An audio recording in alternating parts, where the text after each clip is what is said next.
What is meant by the term anti-Semitism?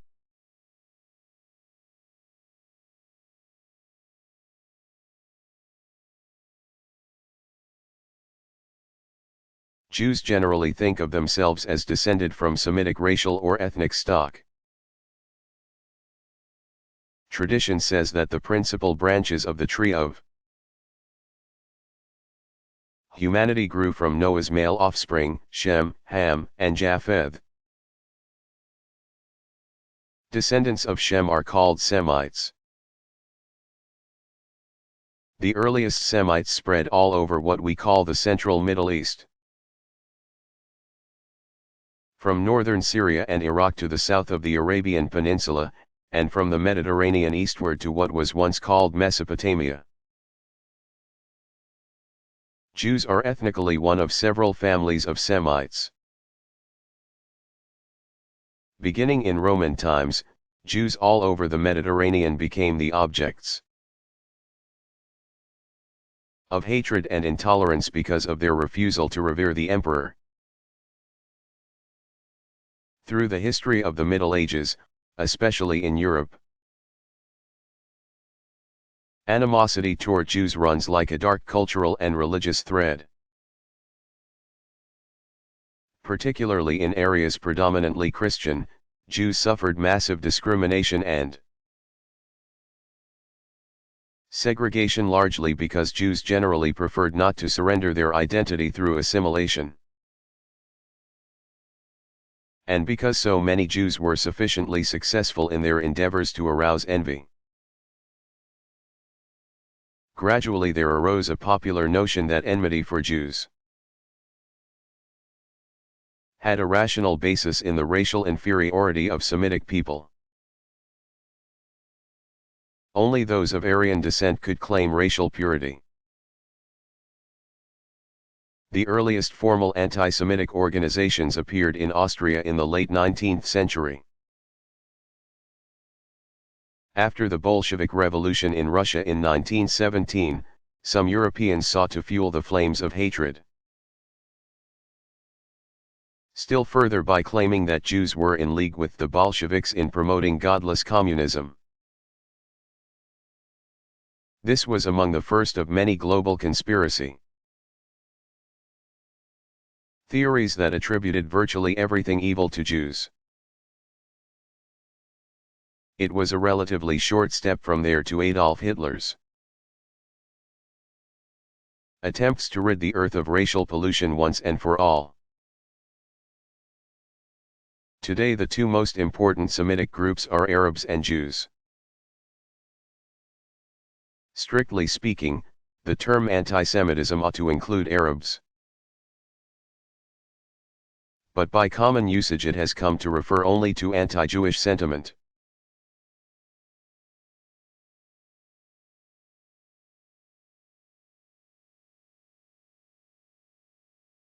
What is the celebration called Diwali?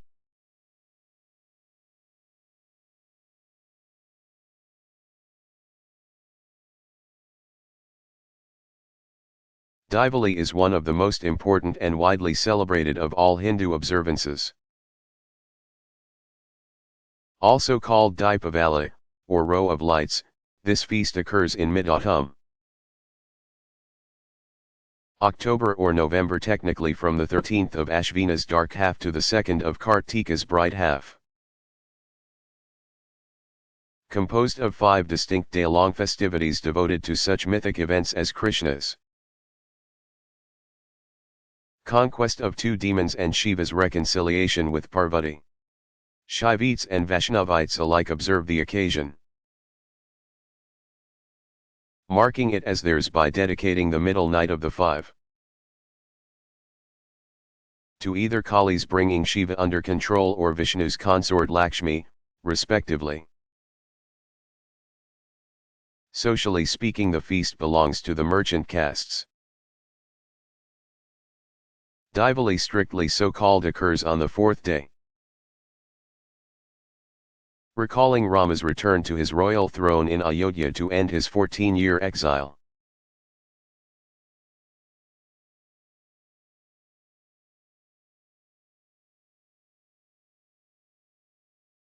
Are Unitarians Christians? How about Jehovah's Witnesses?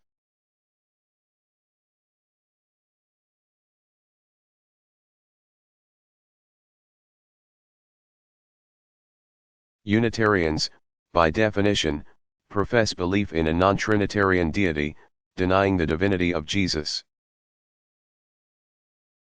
Insistence on the unipersonality of God finds ancient echoes in teachings declared heretical by early church councils. Jesus' role is that of an important prophet, teacher and ethical model, but no more than an especially favored human being. Unitarianism began as an offshoot of radical Reformation groups and in modern times was significantly reinterpreted by American thinkers William Ellery Channing (1780–1842) and transcendentalist Ralph Waldo Emerson (1803–82). Many Unitarians consider themselves part of the larger Christian community, but generally prefer the identity of an open community not defined by assent to a particular body of doctrine.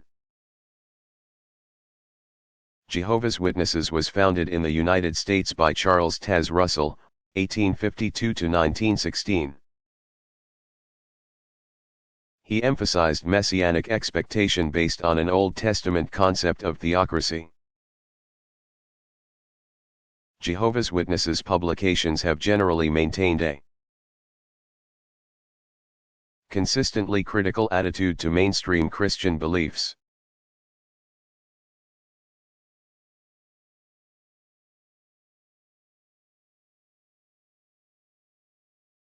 What happens when a non-Jew wishes to convert to Judaism?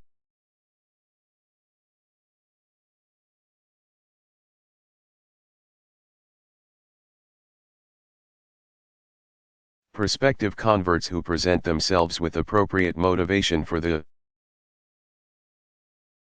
change undergo a period of special instruction in the faith and its main practices. They meet regularly with a rabbi or learned layperson to discuss key texts of Scripture and major features of tradition. The precise details of instruction may vary somewhat from one branch of Judaism to another, but in general the emphasis is on the religious obligations the convert is about to accept. Candidates then have a brief examination before the modern-day equivalent of the ancient House of Judgment. Bet Din, usually 3 people active in the faith, including but not limited to rabbis. A ceremonial purifying bath in a pool called a mikveh comes next. Men must be circumcised, and those already circumcised go through a ceremony called circumcision for drawing blood to remove only a token drop of blood. Finally, the convert is welcomed into the community of believers.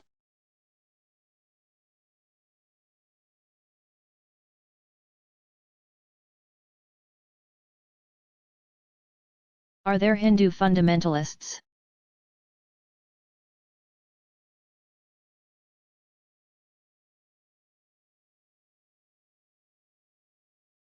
If fundamentalism may be defined as an aggressive and intolerant religious exclusivism, there are several manifestations of it in the history of Hinduism. A 19th-century reformist movement called the Arya Samaj, Society of Aryans, sought to cleanse modern Hindu thought and practice of unnecessary clutter that had contaminated the tradition over the centuries. The society condemned not only Muslims and Christians but members of various Hindu denominations as well. To its great credit, the Arya Samaj attempted to make Hindu practice more egalitarian, giving women and socially marginal groups equal access. Another fundamentalist style force in recent times has been the political faction called Bharatiya Janata or BJP. In 1992 the party supported agitation by the militant Vishva Hindu Parishad, Universal Hindu Assembly, to destroy a 16th century mosque in Ayodhya. They wanted to replace the mosque with a temple to Rama and to rededicate the site as Rama's birthplace, which Muslims had desecrated centuries before. The VHP throws its considerable weight behind political candidates who promise to do whatever is necessary to keep power in the hands of Hindus.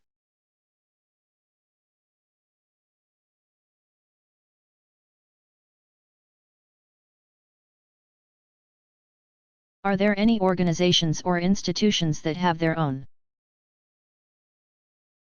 distinctive structures of leadership within any of the branches of Hinduism?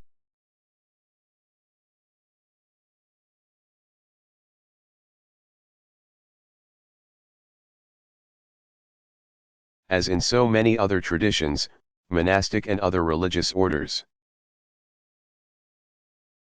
have played a major role in the history of the greater Hinduism. Different styles of monastic life have evolved in connection with the last two of the four traditional life stages, namely those of forest dweller and renunciant. Individual Hindu males who have arrived at the last stage, that of sannyasi, have been crisscrossing India on their solitary ways for millennia. Since perhaps 25 centuries ago. Informal organizations developed as disciples gathered around renunciants renowned as spiritual teachers. These forerunners of stable monastic residences continued to welcome as occasional guests their unattached itinerant counterparts. Evidence of the earliest formal monastic organizations, from as long as 1800 years ago, suggests that they followed a strictly ascetic regime. Bhachankara, 788 to 820, is the first individual credited with founding an order. The renowned philosopher and theologian organized monasteries in sacred cities marking the four cardinal directions across India. Four subsequent orders were founded by religious leaders associated with four of the five major Vaishnava denominations, Ramanuj, Nimbarka, Madhva, and Vallabha. Important orders have arisen in the 19th and 20th centuries as well, such as those founded by Ramakrishna and Mahatma Gandhi. Most of the orders have offered various levels of commitment, from temporary residency, to long-term affiliation of men and women with families, to lifelong celibacy.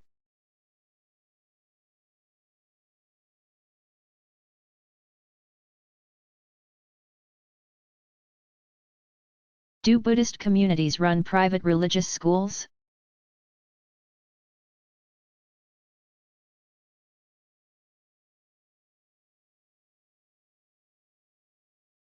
In some parts of the world, traditional Buddhist religious education remains important. In Southeast Asia and Sri Lanka, for example, devout Buddhists still send their children for instruction in the local monastery. Nearly half of Thailand's primary schools are those of the local wats or temples, and some monks travel to other schools to teach. Adults may also attend classes, lectures, and educational sermons. Monks naturally get their core religious training within the monastery's own educational structure. but skill in means requires that an effective person know how to put that learning into action. Some Thai universities have developed special curricula designed to aid the monks in their wider ministry. They can take courses in a range of socially oriented subjects and skills, including public health and hygiene, food preparation, construction of roads and bridges, temple and village organizing, agricultural development, and conflict resolution.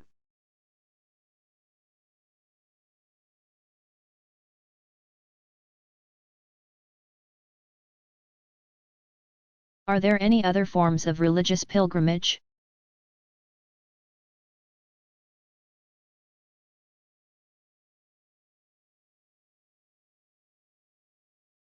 Ziara, pronounced Zyara, meaning visitation, is a form of minor pilgrimage still popular all over the world.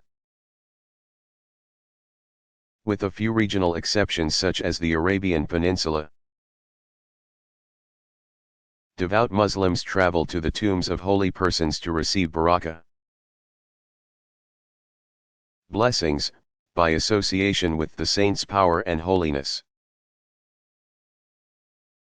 Elaborate shrine complexes have grown up around some of these sacred sites. Since the 19th century especially, Muslim authorities in Saudi Arabia have sought to stamp out the practice because they have deemed the veneration of miracle-working saints a threat to pure monotheism. Ironically, Saudi Arabia remains the home of the prime example of Ziara. Each year millions of pilgrims to Mecca make a special trip north to Medina to visit the mosque in which Muhammad, his daughter Fatima, and the first caliph, Abu Bakr, are buried.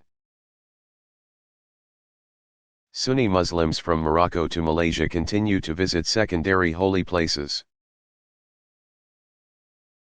most of which are graves of Sufi sheikhs. Shi'i Muslims also visit sites connected with similar friends of God. But their devotional travel revolves more around a number of distinctively Shiite holy places. They are the tombs of the Imams, spiritual and biological descendants of Muhammad through his daughter Fatima. Most of the Imams' shrines are in Iran, with its overwhelmingly Shi'i population, and southern Iraq, where most of that country's slight majority of Shiites live.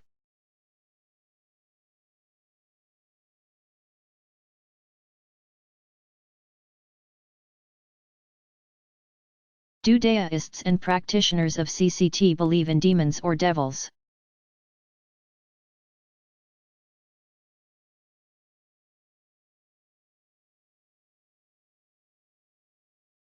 Demonic forces abound in the spiritual universe of millions of Chinese.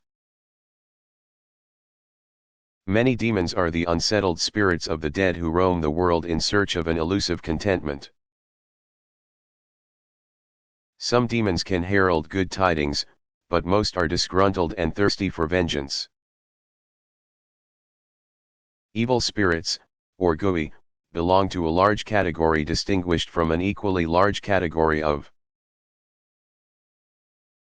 generally benevolent beings called Shen, a category that includes both deities and ancestral spirits. One of the essential features of Chinese thought on these matters is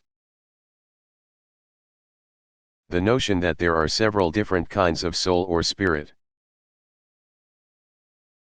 The heavenly Yang soul, called Hun, rises at death to become a Shen and abides from then on in heaven and in the ancestral tablets that have a prominent place on every home altar. The earthly Yin soul, called Po, returns to the grave with the body. Under certain circumstances, the Po takes a negative turn and becomes an evil spirit. A Gui, destined to create havoc for the living. Some of these evil spirits can be particularly dangerous, but unlike the devils of some other traditions. The Gui are not particularly noted for their role in tempting humans to sin.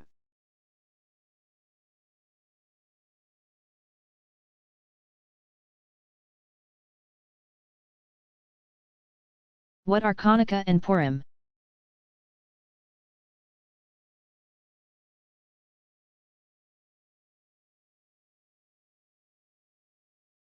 An observance perhaps best known to non-Jews is the late autumn feast of dedication called Hanukkah, which begins on Kislev 25 and continues for 8 days. The 9-branch candlestick recalls how, during the Maccabean revolt against the Seleucid profanation of the temple, a 1-day supply of oil miraculously lasted all 8 days of the rededication of the holy place. Each evening families light an additional candle from the central flame, sing devotional songs, and exchange small presents. Another remembrance of a similar Jewish victory against great odds is the Feast of Purim. A month before Passover, after a day-long preparatory fast, the Feast of Lots on the 14th of Adar commemorates how the evil Persian Haman tried to wipe Israel out by casting lots. The Book of Esther, one of the 5 Megillot, tells the story of one of Judaism's most redoubtable heroines. The day before Purim recalls the fast of Esther, Ta'anit Esther, and the day after, called Shushan Purim,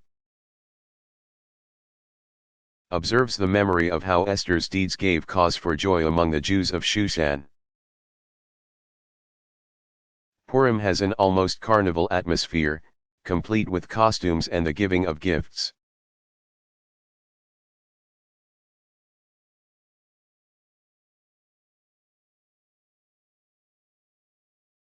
What is exorcism in Confucianism?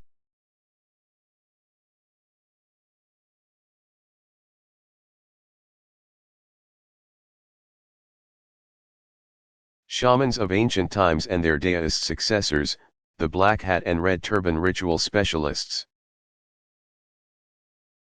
have generally played the role of exorcists to the Chinese population at large. Confucians and members of the imperial administration might very well have enlisted the services of an exorcist in particular instances. But neither Confucianism nor CIT focuses on matters of this kind,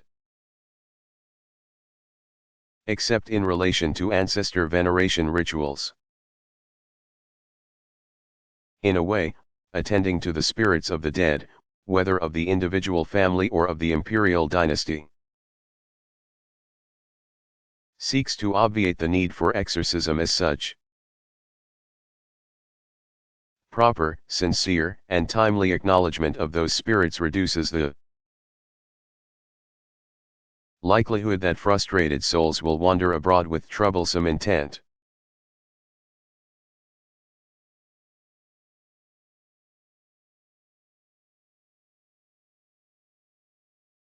Have relics been important in Buddhist practice?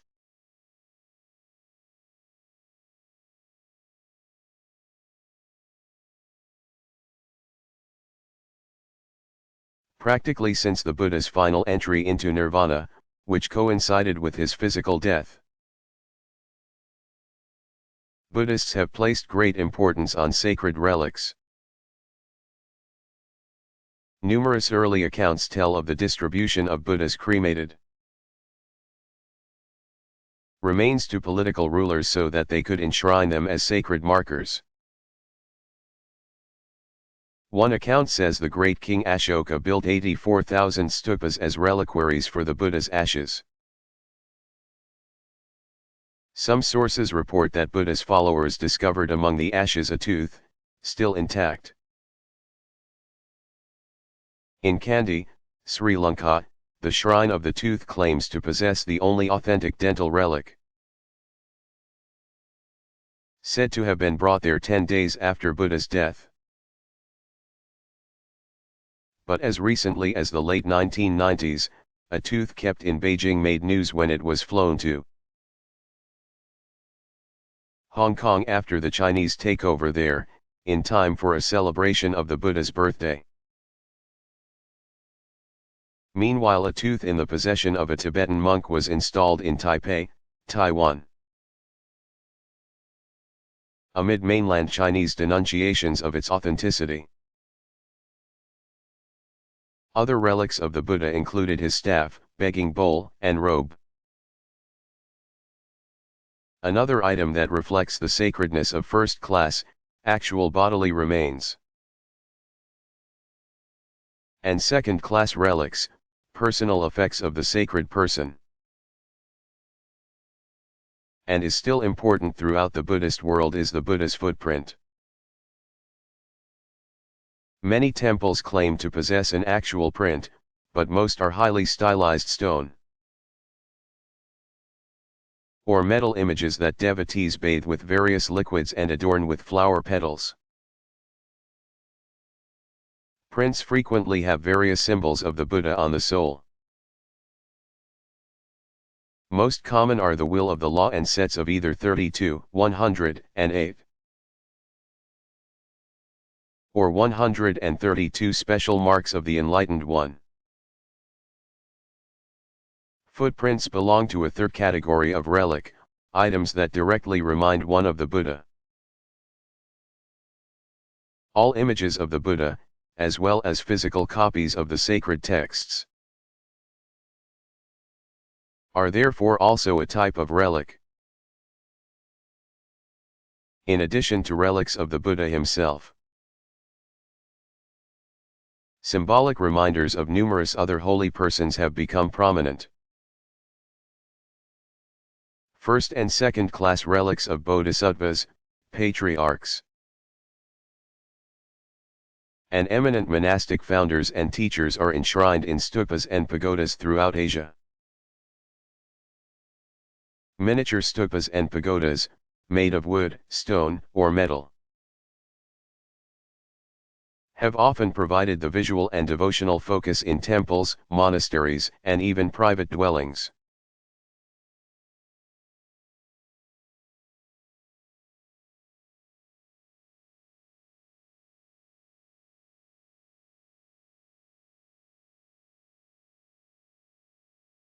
Who was the monk Isai?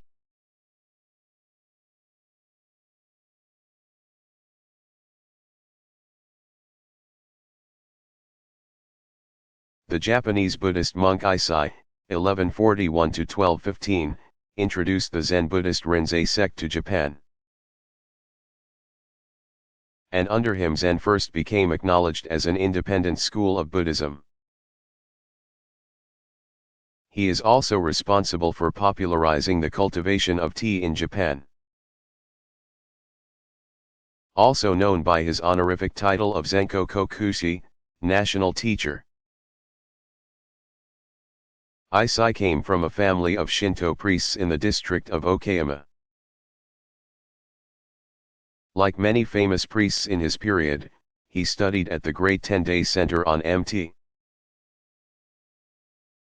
Hiei. In 1168 he made his first trip to China, where he visited Zen centers, especially those flourishing on Mt. Tiantai. He was much impressed by what he saw and felt with growing conviction that Zen could contribute greatly to a reawakening of Buddhist faith in Japan.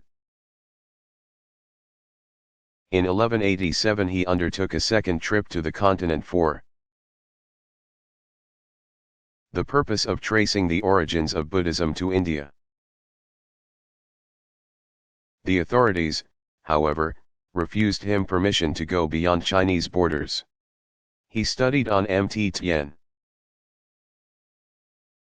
Tai until 1191, where he was ordained in the Rinzai, Chinese, Lin Chi, sect and returned to Japan. He constructed the first Rinzai temple, the Shofukuji, at Hakata in Kyushu. Issai proclaimed the superiority of Zen mediation over other Buddhist disciplines, thus provoking the ire of the Tendai monks who sought to outlaw the new sect. However, Issai enjoyed the protection of the shogun Minamoto Yorya, and in 1202 he was given the direction of the Kenninji in Kyoto. Like Seiko, and particularly Nichiren, Issai associated his type of Buddhism with national welfare and promoted Zen by publishing a tract entitled Kozen Goko Kuran, the propagation of Zen for the protection of the country.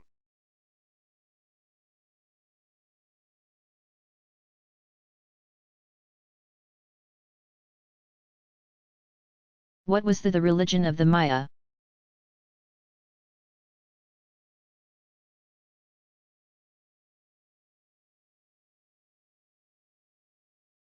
The Maya civilization of Mesoamerica grew out of a very early agrarian way of life.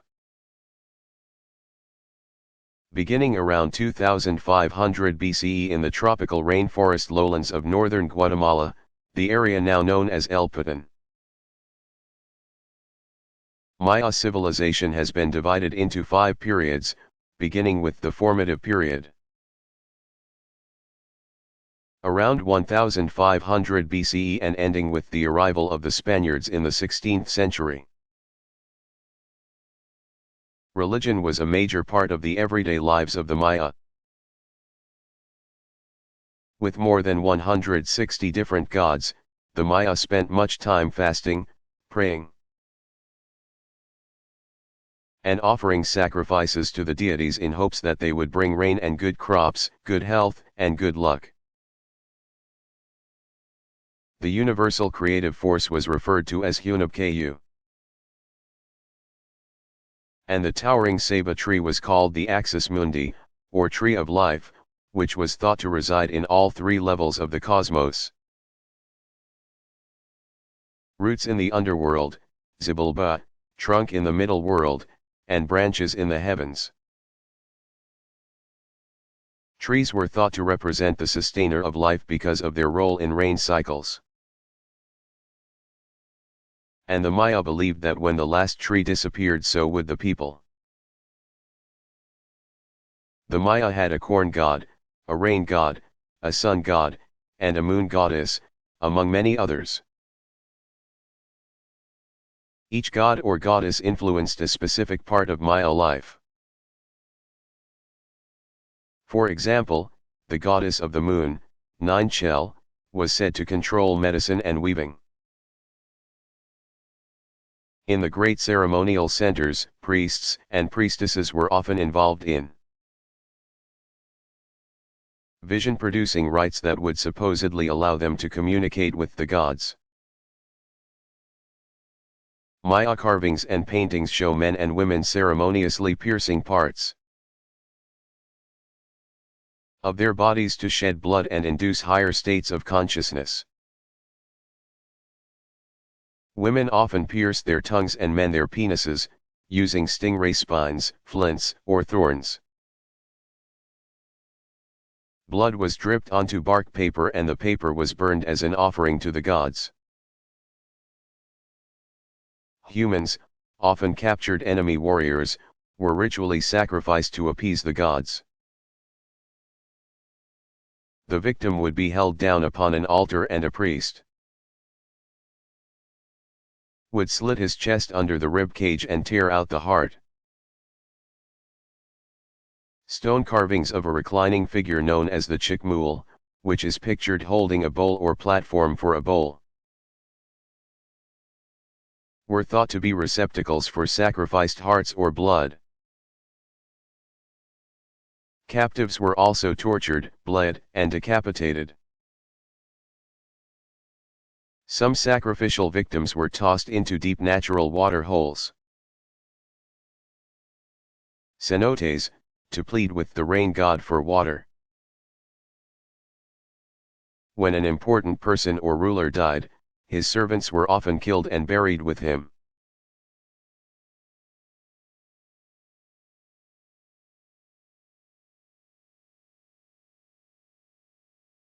What annual festivities do Shinto practitioners celebrate?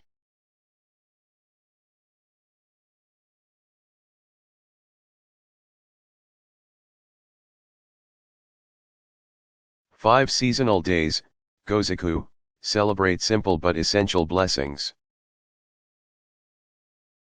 Timing of the 5 seasonal days is still based on the lunar calendar, but transferred to the solar months. For example, the days were originally observed on the 3rd day of the 3rd lunar month, the 5th of the 5th, the 7th of the 7th, and the 9th of the 9th. The days now retain the same position, but in solar months of the same numbers. 7 Herbs Day now falls on January 7th, when people greet the spring with a specially seasoned soup. For Hinamatsuri, or Doll Festival, nowadays called Girls' Day, on March 3rd. Many people reenact the ancient practice of floating clay or paper dolls on a river or the sea to ensure the health of their daughters. Boys' Day, Kodomo no Hi, falls on May 5th. When little boys receive dolls of heroic figures who model valor and loyalty. On July 7th, Tanabata, or Seventh Night, recalls the Chinese story of the celestial cowboy and the weaver maid. Condemned to be distant stars forever because their romance caused them to slacken their labors. On this night the two reunite briefly on the bridge of the Milky Way. Farmers and textile workers take the opportunity to pray for success in their occupations.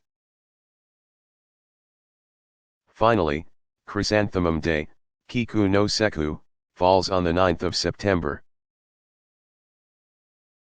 Many still go to local shrines to appreciate the beautifully cultivated flower, which became the official symbol of the emperor during the Meiji era in the mid-19th century.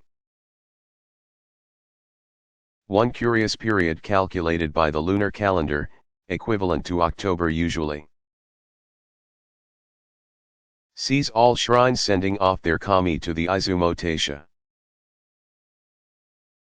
where they stay together for a spell before moving for similar brief visits to 2 other shrines. At their home shrines, worshippers observe a month without kami, kami Enezuki.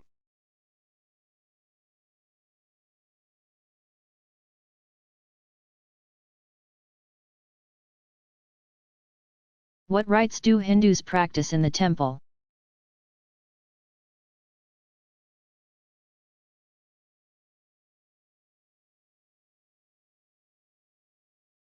Puja, meaning adoration or worship, is the generic name for a range of rituals in which devotees engage in the temple. Many temples are open early in the day until early afternoon, and again in early evening.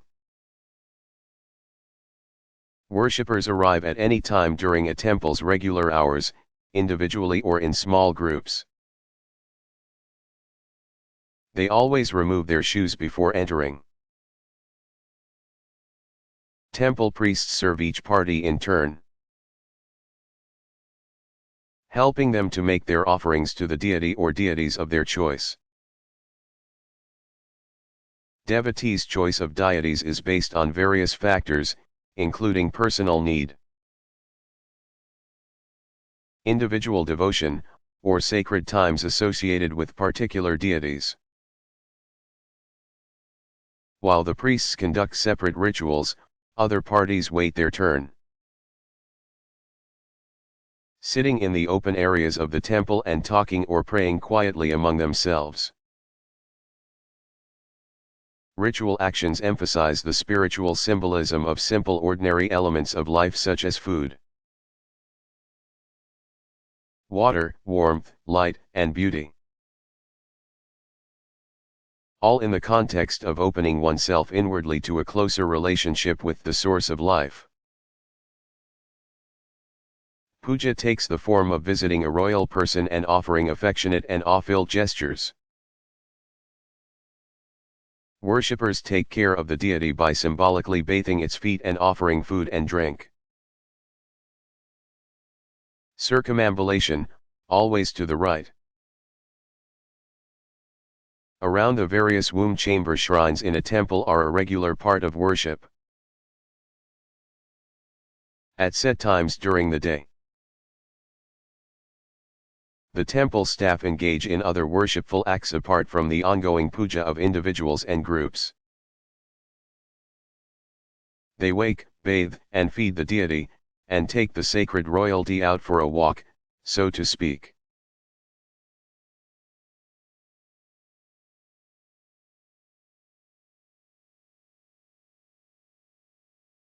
Are racial and ethnic issues a significant factor in religion?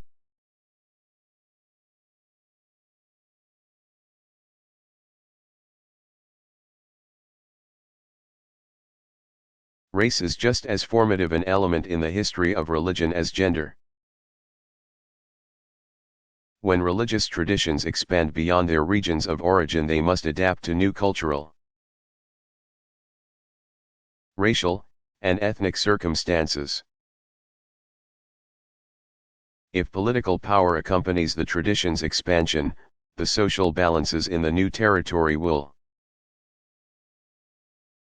very likely call for change in the expanding tradition as well as in the lives of the local populations. What one might call religious colonialism often goes hand in hand with cultural hegemony. When a religious tradition is heavily identified with a racial or ethnic group, converts to the tradition may find themselves still second-class citizens.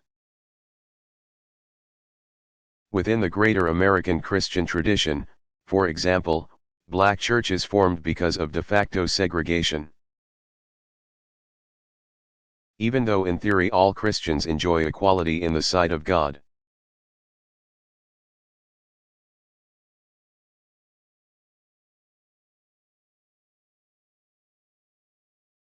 What sort of symbolism is important in Hindu religious sculpture and painting?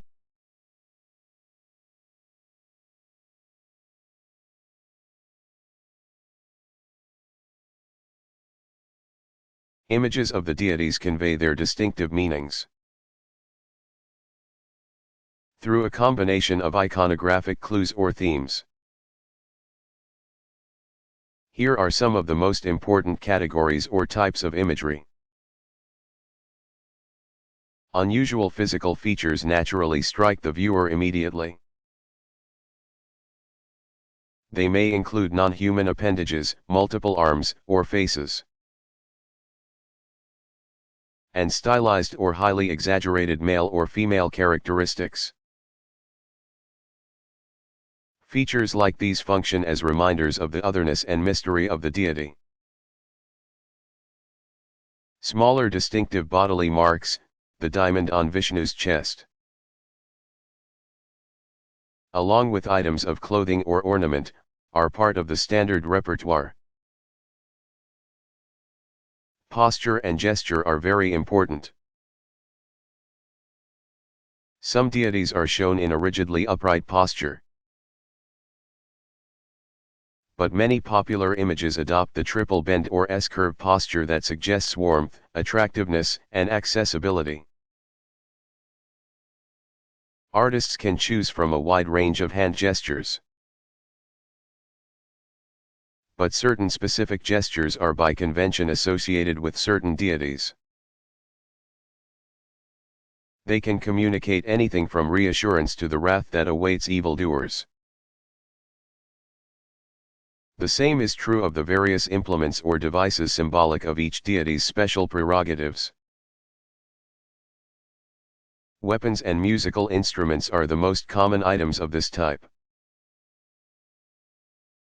Weapons remind devotees of the deity's protective power. Musical instruments, of the divine power of enchantment. Deities often appear with their consorts, or female counterparts, Shiva with Parvati, Vishnu with Lakshmi, Krishna with Radha, Rama with Sita, and with their offspring, Shiva's Ganesha and Skanda. Or special assistants, Rama with Hanuman, and any number of deities with guardian figures. Finally, each of the major deities has his or her vehicle or mode of conveyance. Vishnu's eagle Garuda, for example, and these often appear in images.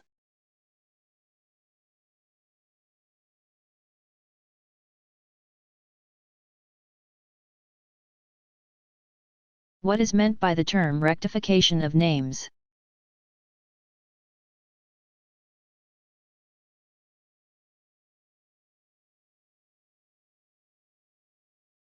If Confucius were here today, he would surely be aghast at the way inflated language seems to have taken over ordinary conversation. I was so tired I was literally dead on my feet. No, you weren't, he might say. Drop the literally and your expression will have far more impact, even though your surrounding culture insists that more is better. He would be amazed to hear restaurant staff introduce themselves as your food and beverage counselor. Or hear store cashiers and stockers identified as sales associates and inventory specialists. But Confucius would worry less about such trivial matters than about the very same deep social issues he agonized over in his own time. When a man fails to show respect to his parents, do not call him a son. If he fails to guide his children, he is unworthy to be called a father. If a woman does not attend to her family faithfully, one can hardly call her a wife or mother.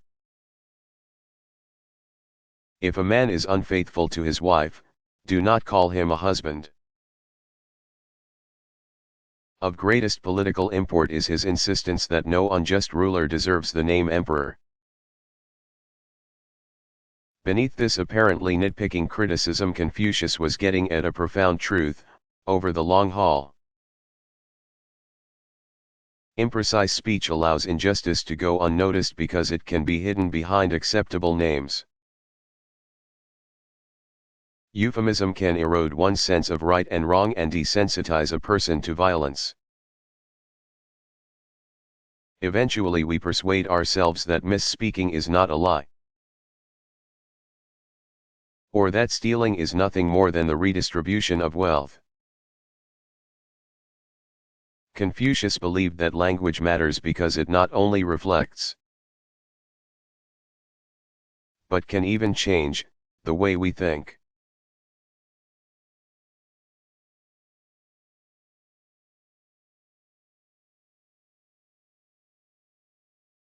When and where did Buddhism begin?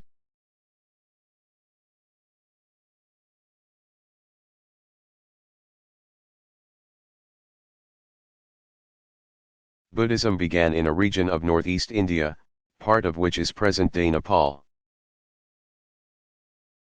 During the mid-6th century BCE, the kingdom of Koshala ruled the area from its capital city of Shravasthi, also known as Kapilavastu. One of the realm's leading factions was the Shakya clan, traditionally identified as belonging to the Kshatriya or warrior caste. India at that time was politically fragmented into well over a dozen major regional powers. The vast majority of the population practiced forms of Hindu tradition under the leadership of a strong Brahmin priesthood. Ritual and belief centered largely on this worldly concerns, such as managing weather to ensure good harvest and curing illness. but some who had inherited the ancient tradition were beginning to question its efficacy. The famed holy city of Benares was part of the Koshala realm. There and elsewhere in the kingdom, individuals and small groups of religious seekers raised issues about possible life after death, including the notion of rebirth into other modes of existence. Within the Hindu tradition, the new questioning gave rise to the scriptures called the Upanishads. With their deep reflection on the nature of the self and of greater spiritual realities. Some of these new seekers parted company with mainstream Hindu tradition altogether, and eventually developed into whole new communities of belief and practice. One such community is now called the Jain tradition,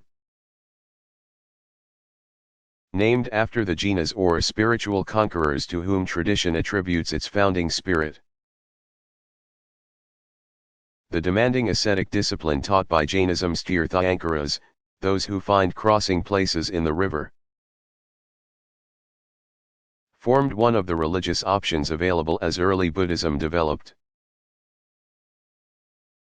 Buddhism itself would join Jainism as one of a number of splinter groups that, from a Hindu perspective, were unacceptable. These heretics got the name Nastika. Those who deny the fundamentals of Hindu belief as it was evolving then. What we now call Buddhism thus grew out of an age of political and spiritual ferment, offering seekers one of a number of significant religious options.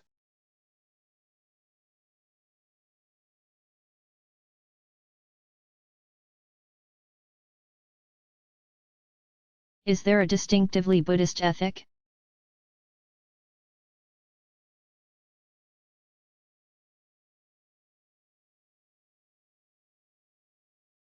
Compassion for all sentient beings is the overriding principle in Buddhist ethics. It was compassion, karuna, that urged the Buddha to share his message of enlightenment. Life's greatest challenge is to act out of genuine altruism. To be and do for others without hoping for reward. Compassion needs to be doubly disciplined. One needs to work toward the alleviation of suffering purely because that is humanity's highest calling. But it is also essential to know how best to put compassion into action. That calls for the practical wisdom that comes from a keen awareness of one's own spiritual history, including a recollection of one's previous lives. The ability to recall one's former existences is a mark of genuine enlightenment and a sign of profound awareness. Buddhist ethics combine the compassion of one who appreciates the pervasiveness of suffering with the practical wisdom that comes from a detailed experiential knowledge of what works. The result is a virtue called skill in means, upaya. In other words, it is the motive for behaving ethically, compassion. The framework within which to choose a course of action, wisdom, and the resources with which to act.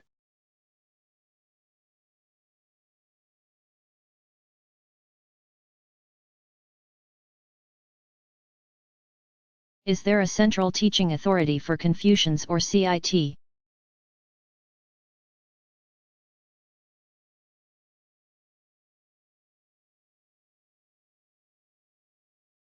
One could argue that the social institution of the literati functioned as a central teaching authority. There is no doubt that they set up the system to which any person of talent and ambition who wished to advance would have to conform,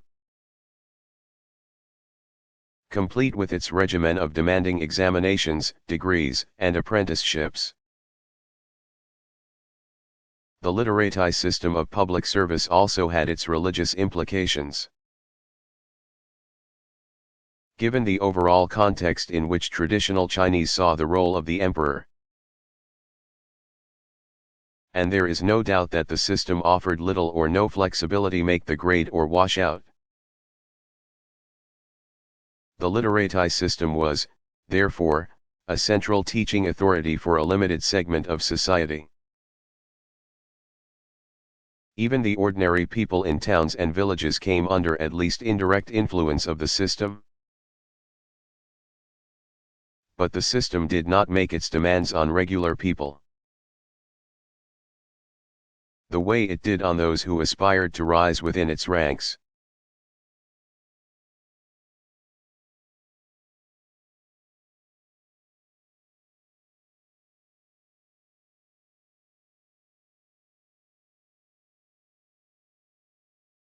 What is the nature of the human person in Shinto tradition?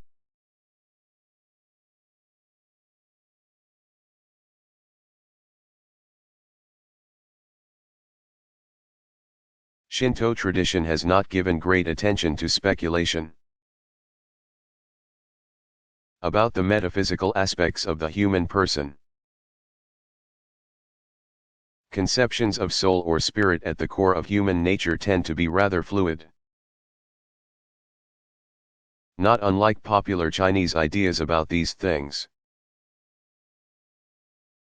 reflecting the various aspects of both human and divine action. Soul, or spirit, Tama, can manifest itself as either rich in blessings, granting harmony and union, full of mysterious power, or rough. Individuals take second place to the needs of society as a whole. As a result, traditional Shinto thought does not reflect in depth about the self apart from the collective. Above all, human beings are children of the kami whose natural birthright is to benefit from nature's gifts. Society and family, as well as nature, are the wellsprings of life. Acknowledging and venerating one's ancestors keeps healthy the link between individual and society because it keeps alive the continuity of heritage.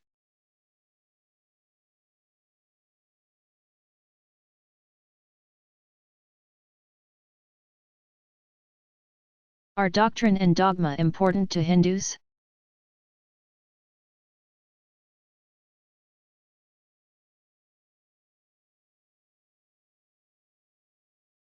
Over the centuries, many important Hindu philosophers and theologians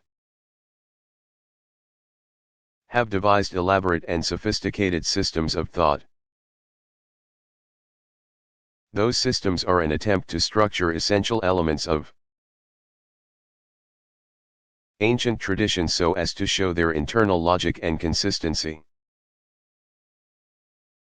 Their teachings have had the force of doctrine for those who subscribe to the various schools of thought. But they do not constitute a body of authoritative dogma as such. The vast majority of Hindus grow up hearing about the basic themes described above. Their parents and teachers pass along the traditional stories about the forces of good and evil. But few devout Hindus think of religious belief in terms of formal assent to a body of officially defined truths. Most Hindus have a sense of great flexibility with respect to the content of the faith.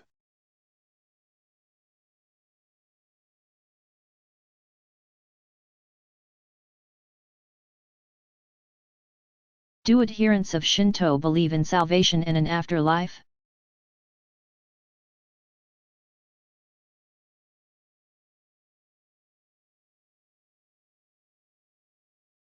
Salvation is not a question of deliverance from the present human condition into a realm beyond. Shinto tradition teaches that the solution to the human predicament is just the reverse. Sincere worshippers welcome the kami into the world of everyday concerns. Salvation therefore means making the ordinary sacred so that life here and now becomes the best it can be. Ancient traditions tell of another world, a realm beyond this one. Called the high plane of heaven, Takama no Hara. It is a happy state, heaven, aim, a spiritual land connected to earth by a wondrous bridge. That mythic realm overflows with life and fecundity, Tokoyo no Kuni. Devout worshippers invoke the kami down, recalling how they descended before time began to bring the sacred land and its people into existence. There is also a netherworld, a most unpleasant state called the land of darkness, Yomi no Kuni. Ruled by death, that land is filled with wretched pollution and impurity. To that land worshippers dispatch troublesome spirits and hope their prayers end. Attentiveness to the rites of ancestor veneration will keep the negative forces at bay. Most people today do not believe that the dead end up in one or other of the realms beyond this world. Nevertheless, certain fundamental criteria determine whether an individual spirit will be content or disgruntled after death. Those include the ethical quality of one's life and one's attentiveness to avoiding the impurity attached to taboo behavior. Some speak simply of a world beyond view, Kakuriyo, an otherwise nondescript state of being after this life.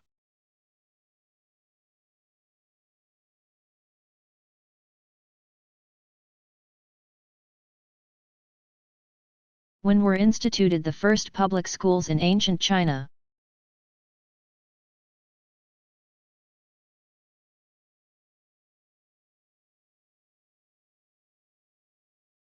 The first public schools date back to ancient China. Confucius was among the first in China to advocate that primary school education should be available to all. He averred that in education there should be no class distinctions. He never refused a student even though he came to me on foot, with nothing more to offer as tuition than a package of dried meat. Confucius asserted that any man including a peasant boy had the potential to be a man of principle.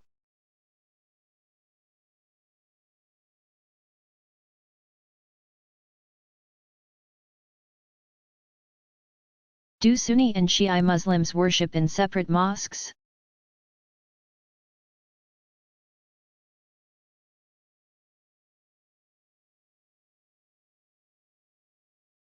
That depends on a host of other social and political circumstances. In many places where Muslims are a small minority of the regional population, there are very few mosques. Most of them serve Muslims from all over the world without inquiring as to whether new members are Sunni or Shi'i. Shi'i Muslims who attend a predominantly Sunni mosque may discover that some themes they were accustomed to hearing in sermons, for example, are no longer so prominent. In some areas of countries like the United States, where there are growing numbers of immigrant and indigenous Muslims, people with ties to Iran or Iraq for example, there might be sufficient numbers to begin plans for a Shi'i mosque. The motivation for doing so more than likely will have a great deal to do with ties to a country of origin as well as a desire for a kind of spirituality more in keeping with distinctively Shiite interpretations of history and emphasis on the redemptive suffering of the Imams.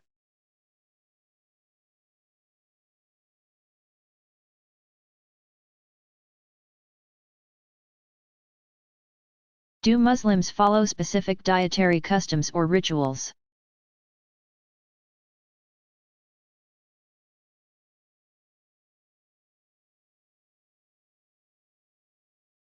Muslim dietary practice is similar in many ways to Jewish traditions known as kashrut, or keeping kosher. Certain foods are forbidden altogether, except in direst need. These include intoxicating beverages, pork, blood, foods prepared or cooked with pork fat. Some would include, for example, donuts and other fried breads, and animals that eat mainly carrion, i.e., scavengers. If non-Muslims invite Muslim friends for a celebration with a meal, it is important that they give due consideration to what they will serve. Muslims do not require the separation of meats from dairy products as do Orthodox Jews. But hosts should avoid pork of any kind if at all possible. Meat of certain animals is acceptable only when the animal has been ritually slaughtered. As in every Muslim ritual, one begins by declaring the intention to perform the action religiously. After pronouncing the first part of the Basmala, in the name of God, leaving off the names compassionate and merciful, and the takbir, God is supreme, the butcher severs the jugular and windpipe with a single blade stroke. The idea is to drain as much of the blood as possible, for it symbolizes the life force. By custom, Muslims in various places consider certain foods traditional for special occasions, such as the meal that breaks the daily fast of Ramadan and the celebration that marks the end of that month. Many of these customs are inspired by Muhammad's own practice. For example, he is said to have broken his daily fast with a glass of water, and a few dates before taking a meal, so Muslims generally try to do likewise.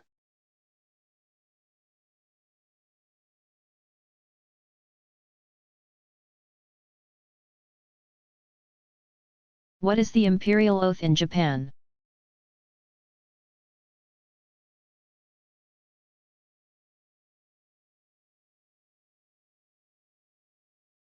The following oath is taken from the 1889 Constitution of the Empire of Japan. It was spoken by the Emperor in the sanctuary of the Imperial Palace. We, the successor to the prosperous throne of our predecessors, do humbly and solemnly swear to the imperial founder of our house, and to our other imperial ancestors that, in pursuance of a great policy coextensive with the heavens and with the earth, we shall maintain and secure from decline the ancient form of government. In consideration of the progressive tendency of the course of human affairs and in parallel with the advance of civilization, we deem it expedient, in order to give clearness and distinctness to the instructions bequeathed by the imperial founder of our house and by our other imperial ancestors, to establish fundamental laws formulated into express provisions of law, so that, on the one hand, our imperial posterity may possess an express guide for the course they are to follow, and that, on the other, our subjects shall thereby be enabled to enjoy a wider range of action in giving us their support, and that the observance of our laws shall continue to the remotest ages of time. We will thereby give greater firmness to the stability of our country. and promote the welfare of all the people within the boundaries of our dominions. And we now establish the imperial house law and the constitution. These laws come to only an exposition of grand precepts for the conduct of the government, bequeathed by the imperial founder of our house and by our other imperial ancestors. That we have been so fortunate in our reign, in keeping with the tendency of the times, as to accomplish this work, we owe to the glorious spirits of the imperial founder of our house and of our other imperial ancestors. We now reverently make our prayer to them and to our illustrious father, and implore the help of their sacred spirits, and make to them solemn oath never at this time nor in the future to fail to be an example to our subjects in the observance of the laws hereby established. May the heavenly spirits witness this our solemn oath.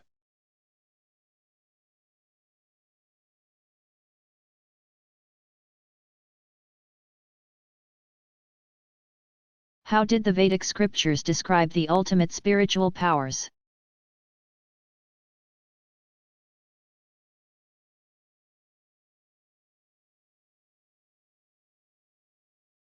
Vedic cosmology divided the universe into three regions: sky, lower atmosphere, and earth.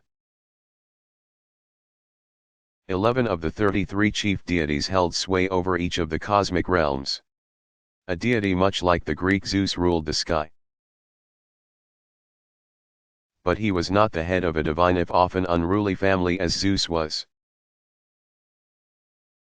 Members of the Vedic pantheon seem to have risen to prominence at different times, as reflected by the numbers of hymns devoted to several individual gods. An atmospheric wind deity called Vayu and the celestial Surya.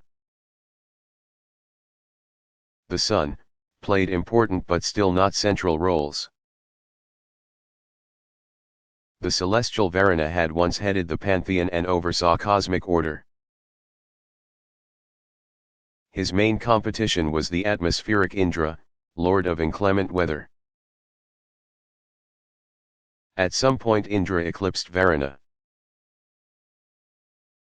Perhaps because Indra represented a more fearsome power and imminent danger. Only the terrestrial Agni, god of fire and thus essential to Vedic sacrifice, merited more hymns than Indra. But before long even Indra bowed to two upcoming powers, the celestial Vishnu, all-pervading, and the atmospheric Rudra, the howler. Rudra eventually came to be associated with the formidable Shiva. Together, Vishnu and Shiva symbolized the global forces of sustenance and dissolution powers that most engaged the Hindu religious imagination.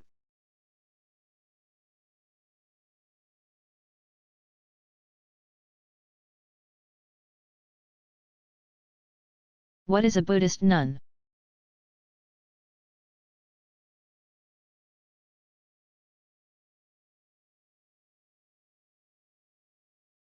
The Buddha himself decided, not without hesitation, to institute a female counterpart to male membership in the monastic Sangha. Nuns, called Bhikshunis, or female mendicants, had from the start to defer to monks, and were required to abide by over 100 additional disciplinary regulations. Many scholars note that the formal lineage of the order of Buddhist nuns has long since been disrupted. Still, groups of women throughout Asia live in community and consider themselves members of the Sangha. Most shave their heads, wear monastic garb, and live according to traditional norms and engage in practices such as scriptural recitation. Representatives of several Chinese lineages are perhaps the most numerous. Like their male counterparts, nuns also undergo a period of training as novices before they can be considered for higher ordination to full monastic membership. Once presented by her sponsor, the candidate submits to an in-depth questioning as to her suitability. If she passes, a senior nun proposes acceptance. Then the candidate is questioned again by a panel of monks. Passing that, the candidate is sent back to her sisters for further training and acceptance into the higher initiation.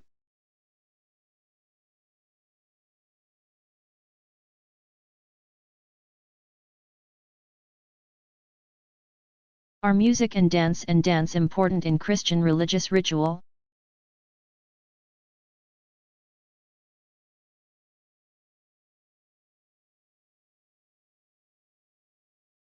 Almost all Christian churches make music an important element in worship, and a few engage in various forms of prayer-related movement. In some non-liturgical churches, singing and dancing form the majority of congregational worship, even to the point of having music accompany the preaching. Individual hymns, some lasting 10 to 15 minutes or more, are the largest feature in those cases, punctuated by prayer and testimony from the assembled worshippers. In other words, songs and preaching make up most of the order of service. Liturgical traditions use the hymn form, but also sing set pieces of the liturgical ritual itself. For example, the Holy, Holy, Holy announces the beginning of the Eucharistic prayer, and the Lamb of God is sung just before communion in the Western liturgical tradition. Since the liturgical traditions strive for an atmosphere of greater solemnity, they tend to incorporate dancing less often, and then only of a rather restrained kind. In many non-liturgical churches the expression of feeling is a major component, so that one can expect to find much more animated movement in such settings. More staid and stately liturgical traditions have historically preferred the majestic sonorities of the pipe organ, occasionally joined by brass, woodwinds, or classical strings. In other traditions, piano is the primary instrument, and even small congregations may feature bands with electric guitar and other keyboards, bass, and full drum kit. In most Eastern Christian traditions, however, liturgical services are chanted without any musical accompaniment. Christians communities all over the world naturally make use of distinctive ethnic and local musical styles and instruments.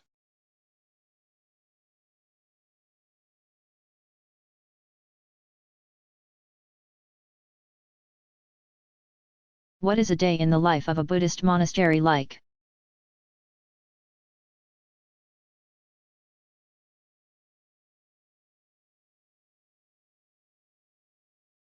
Daily monastic rituals vary somewhat according to place and denomination. Theravada monasteries revolve around the chanting of scriptures from the first two baskets, the Vinaya and Sutra Pitakas, after waking at around 3 a.m. Members lie prostrate together in the oratory to recite the three refuges and chant sutras. They spend several hours in study and meditation before heading out to beg. Breakfast precedes more communal chanting and a class on the rules of discipline. Supper is scheduled before noon, after which members spend the afternoon studying scripture and resting. More chanting, study, and prayer. Along with a chance to once again examine the conscience and confess faults, bring the day to a close by 10. Theravada monks in many areas engage in considerable social service activity, assisting villagers in various kinds of practical projects and in community organization.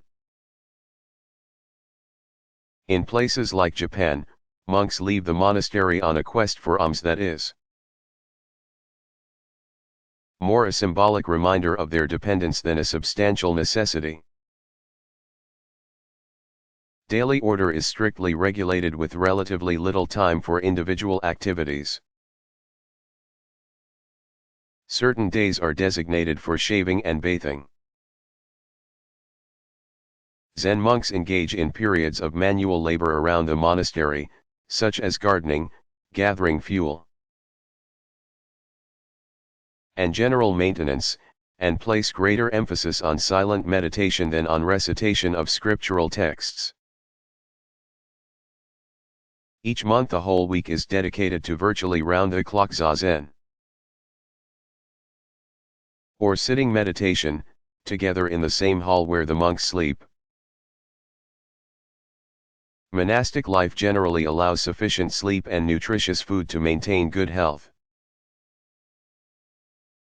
but nothing superfluous in either case. It is a physically and psychologically demanding life. In most cases, individuals can join a monastery for a time, with the understanding that they do not intend to make a lifelong commitment to it.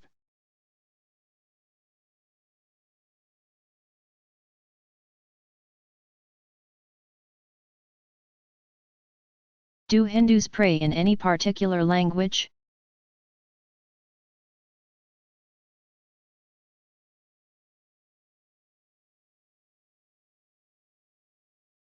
Sanskrit remains the official sacred language of Hindu liturgical ritual. Ancestor of a number of modern Indian languages, Sanskrit is also linguistically connected with classical languages such as Latin and Greek, and with modern languages such as Persian and a host of European tongues. Many Hindus still learn a little Sanskrit, not through formal language instruction, but through the use of ritual phrases and prayers. During temple rituals, the priests typically recite sometimes lengthy texts from the Vedas in a chant using 4 or 5 tones. When families offer puja at home, the prayer leader often recites a number of short standard prayers in Sanskrit, devotional hymns and prayers in a number of regional Indian vernacular languages, such as Telugu, Tamil, Kannada, and Bengali, as well as in India's official national language, Hindi, are standards in many ritual settings.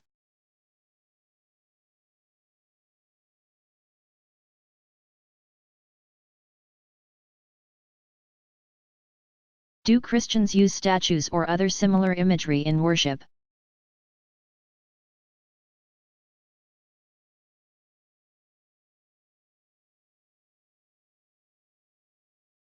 Christian communities evidence a wide range of attitudes toward the use of visual imagery in the context of religious ritual or personal devotion. Some avoid it altogether, preferring all-white church decor and clear glass windows. At the other end of the spectrum are churches decorated with everything from stained glass to veritable galleries of statuary. Still others ornament their ritual spaces heavily, but use only two-dimensional images and no sculpture. Some of the earliest evidence comes from the 2nd and 3rd century. Catacombs in which worshippers sought refuge from their Roman persecutors. Early Christians at first seemed to limit their sacred imagery, using human figures for sacred personages other than Christ. Perhaps they felt Christ was too sacred to depict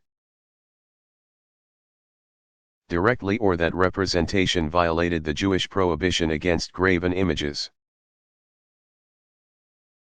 In any case, they often used symbols such as the fish, or loaves of bread, or an empty cross. By the Middle Ages, Christians had developed extensive iconographic repertoires with which to depict an enormous array of holy personages. Elaborate programs in sculpture and stained glass depicted biblical figures. From patriarchs to kings to prophets, and saints, in addition to Jesus and Mary. Many sacred personages became associated with specific symbols as their identifying marks, such as St. Clement's anchor, he was martyred by drowning tied to one. The crutch of the ascetic hermit Antony, and St. Ambrose's beehive, for his words were sweeter than honey. Some Protestant reformers vigorously opposed the use of images because of abuses associated with them, especially miracle-mongering. And as a result, this imagery is generally less common in Protestant churches today.